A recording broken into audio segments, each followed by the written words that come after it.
It was 1957, and it was a hot summer day, 50 years ago this July, and it was in a little town called Walton. A pickup truck drives up and it's full of these young, enthusiastic boys becoming men. One of them was 16 years old. They jump out of the truck, they come up together on a stage. One of them picks up a guitar, and suddenly they start playing the popular rock and roll music of the time. What makes a generation come together and there be some sense of generational appeal? Well, these are big words, particularly if English is not your first language, but intergenerational continuity. In other words, if you want to understand a generation completely, then you look into its past.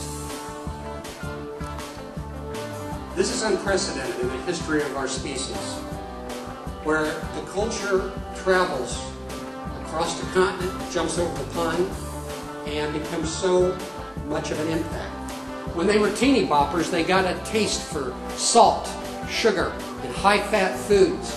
And so they also liked it fast. Anybody want to guess which brand's going to come up? A concept called implicit bias. Before your executive function, your prefrontal cortex in your brain takes over, if you have stereotypes, those stereotypes happen before you're even conscious of them.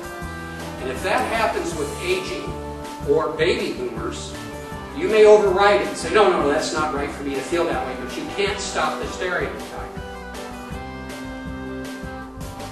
This changes everything. When we can have this kind of exchange of culture, and it can influence an entire generation. This is resurrecting nostalgia around one of the biggest icons of the generation. It was done by Fidelity Investments. It was an incredibly successful integrated marketing campaign.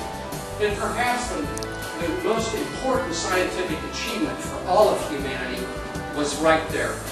This was our first opportunity as a species to see the Earth rising from the moon.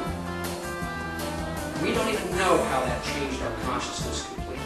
Because the boomers were a youthquake, and now they are becoming an agequake. There is a revolution going on around you. Everybody in this room has been influenced by the cohort effect, no matter what your age. Never stop doing what you love.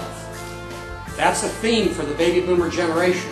And so it is with Robert Kennedy as he was running for President of the United States in 1968, showing the peace sign 5 minutes before he was assassinated. That's Trump.